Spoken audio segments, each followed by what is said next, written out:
Well, what's good, everybody? This your man, Prophetic.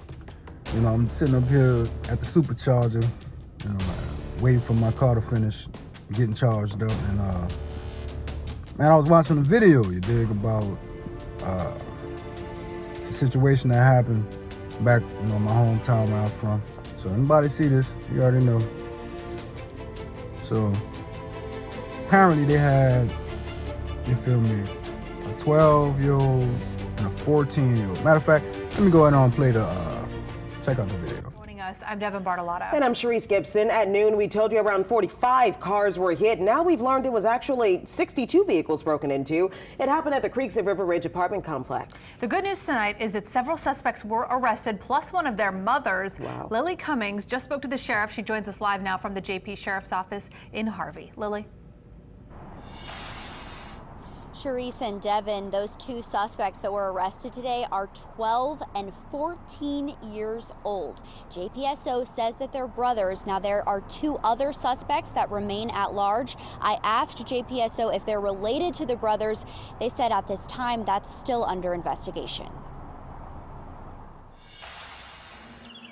It was a peaceful morning until folks in Elmwood at the Cypress Creek Apartments walked outside. I just was taking my dog for a walk and I had to walk past my car and I started walking. I see glass everywhere and I was like, what's going on? And then I start looking and there's caution tape on everyone's windows. Glass is everywhere. Jefferson Parish Sheriff's Office says they received a report around 2 a.m. of a car burglary. But I had heard something last night because I was up kind of late. I thought I had heard yelling, but it was also hard to hear because of the storm. So I didn't bother to look out the window, but I wish I would have now. JPSO said there were more than 60 break-ins. It's unfortunate for sure, not something I was happy to see. So just spent the morning cleaning it up and hope to get it repaired soon. But I'd also like to know what happens. According to JPSO, there were 4 suspects. They arrested 2 brothers who were 12 and 14 years old and their mother, 42-year-old Tiffany Broomfield. She arrived at our detective bureau for her 2 sons, refused to allow them to have any comment, which is certainly with her right to be able to do so.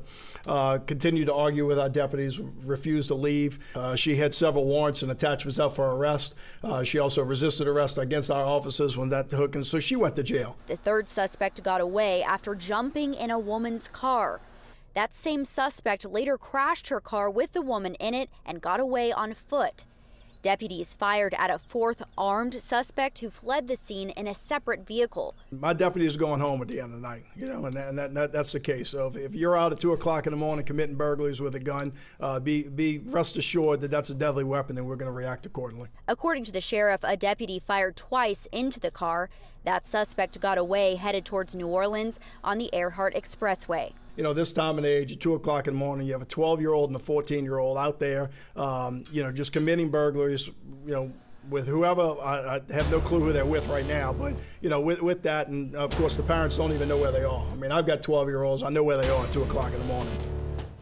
We've got the situation where a 12-year-old and a 14-year-old is out 2 o'clock in the morning burglarizing cars in an apartment complex. These 2 dudes with 2 other dudes breaking 62 cars. So as this is happening, the kids end up getting caught by the police. When they get caught by the police, somebody end up calling their mama to go down there to come pick them up. Now their mama 42 years old. You feel me? She get down there to the station to pick them up. They end up arresting their mama on some completely different, separate charges. She got attachments, warrants, all kind of shit. So, what do you expect? What do you expect to happen when you have children who are out at 2 o'clock in the morning committing crimes, and you have parents, no mention of the father, and the mother is literally warning herself? How could these children succeed? Let's be honest. How could these kids really have a chance at success? You know what I'm saying? I have a 13-year-old son myself. And there's no way on God's green earth that my son would be out somewhere at 2 o'clock in the morning, let alone unaccounted for at that time. Now, we know sometimes parents, go through some things, and I'm not here to try to bash those single mothers because, hey, look, sometimes you can do everything right with your children and they can still turn out wrong. But the thing is, if we don't put our children in a position to be able to actually be successful in life, we set them up for failure. I mean, you got to think about it. You already have sons that's growing up in a city like New Orleans or the greater New Orleans area. Extremely violent. So crime is rampant, and darkness and ignorance is exalted in a lot of different ways. So if you want to try to survive that, you're going to have to put some serious structures around your children to make sure that they can endure the times, that it takes to be able to kind of sidestep things you're going to have to sidestep to be able to survive growing up now, which is real. No one is unaffected by the violence down there. No one is unaffected by the crime. So you know already that they have a disadvantage from that aspect. So as a parent, it means you have to go that much harder. You know what I'm saying? As a parent, it means that you have to really and truthfully do some things to make sure, that your children are not in a situation where they literally could be set up for failure before they get an opportunity in life. This 12-year-old and this 14-year-old boy, both of them already have criminal records right now. So if they charge them as juveniles, they probably will because it was nothing violent, but this is the beginning. You know what I'm saying? And the whole purpose of me making this video is to really say the importance of fathers, man. And the importance of black fathers, you feel me? I'm not really knocking any other race because that's not what I do, but at the same time, you feel me? We have to be able to focus and understand that the black father is extremely important, man. Black father is extremely important. I spent more of my life as a father than I did not being a father. I was 20 years old when I had my first child. 19 when her mother got pregnant. I'm 43 now. So I spent majority of my life as a black father. And it was the best thing that ever happened to me. So I hear a lot of guys out here talking down on having kids and talking about sterilizing themselves and pushing it out until they like 40 years old or whatnot. I mean, I feel you, man, to each his own. But I know that me being a father at such a young age, it actually forced me to be a man. And it made me decide that things that I saw a lot of other people getting into, you feel me, it wasn't for me. Because I had something that was greater than myself. And that's the one thing I don't understand, man. Whatever dynamic happened between you and that child's mother, it is what it is. You know what I'm saying? Sometimes things go perfectly, and other times not so much. Sometimes you have a good relationship with a female, and other times you don't. But what we're not going to do is we're not going to abandon our children. And because you have a female that's difficult, you feel me, you don't be in your child's life. I mean, if you got to fight through the courts, if you got to get law enforcement involved, like this female have warrants. This female have attachments. So as a father, you literally could get custody of your sons.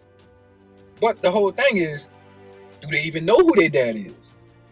And if they know him, is he somebody who can literally raise them and put them in a situation where they can be better than what they have with their mom? So we have to really invest in our children, man. This thing got to start off at a young age. Like I said, I've been seeing this same cycle of young brothers getting into trouble when they're very young, you feel me, growing up, and the type of trouble that they're getting into escalates. And then you get to a point where, you know what I'm saying, life don't matter. You know what I'm saying? People used to always, where I'm from, talk about, man, I don't mind dying, man. I don't mind dying. Because life had no meaning to them. Life had no value. That's why they could take it so easy. And it's the same thing now. Like, that's why life can be snuffed out so easy when we don't even realize the miracle they have to go into conception. If we just realized that we were one of millions who had to fight in the beginning of our existence. We had to fight against millions of other sperm to make it to the egg. And every person who alive that's walking around right now started off as a fighter. But some kind of way along the way, we lose that natural instinct for survival. And anytime you get to a point where you feel like life don't matter, I don't care about living, I don't mind dying, you can kill anybody. You're a threat to everything. So we see these different violent types of activities going on all around the country, man. And it's not just a black thing. It's not a white thing. It's not a Asian or Spanish thing. It's a human thing. You know what I'm saying? Because all around the world right now, violence is increasing. You know what I'm saying? You have things going on. So if you're not actively in your children's life, if you are not actively being a father and actively doing the things that's necessary to make sure that your child have a chance, you are basically institutionalizing your child before they locked up. Because a lot of time, prison first starts up here before a person is physically incarcerated. A person is spiritually and mentally incarcerated before their physical body follows suit. So for my young brothers, 12, 13, 14, if you got a father, if you don't have a father, if you don't have an uncle, if you don't have no positive man in your life, you got to search inside, man. You got to search in the inside, man. You got to go deep inside of you, man, and find that will to be greater than yourself, man.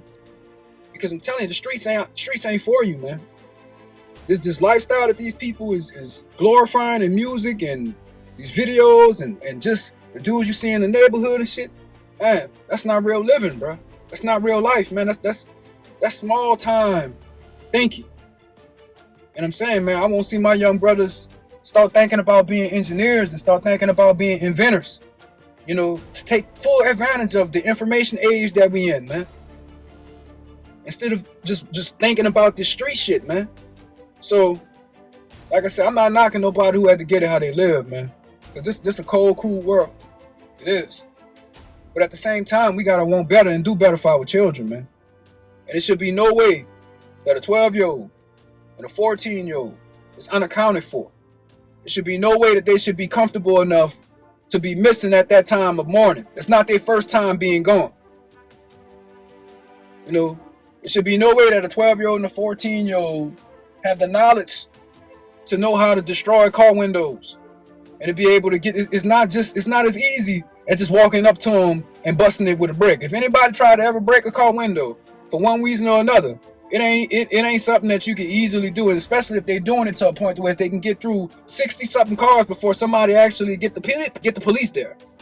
So you gotta really realize that this was some experience. These guys have some experience doing what they're doing. So, you know, they're young enough to turn their life around, man. They're young enough not to be thrown away. But it's all about their mind and all about their heart. And who knows, they might be too far gone for us to ever even really impact them. But for the rest of you, you gotta choose better, man. You gotta want better for yourself. You know what I'm saying? You might look to your left and you might look to your right and all you see is darkness. You gotta be the light, man. You gotta be the light. In the world that tells you evil is good, being hood is what manhood is, nah, bro. The strongest strength that you can have is being a righteous man. And is walking the path of the few in this world, man. And like I'm saying, yo, I ain't no rich man, bro. I just work for everything that I got, man. And I know in my lifetime, I have accomplished more. I've seen more places. I've done more things. I've acquired more things than damn near any Dude, I knew that was hustling when I was growing up. I ain't never hustled. I ain't no street dude. I don't want to be no street dude. I ain't got no respect for that. Like I say, I ain't hating on nobody for getting how you live, but if you make that shit a way of life and you glorify that shit, I got no respect for it. It just is what it is. I feel like you the new clan. That's why they don't ride no more. They don't have to.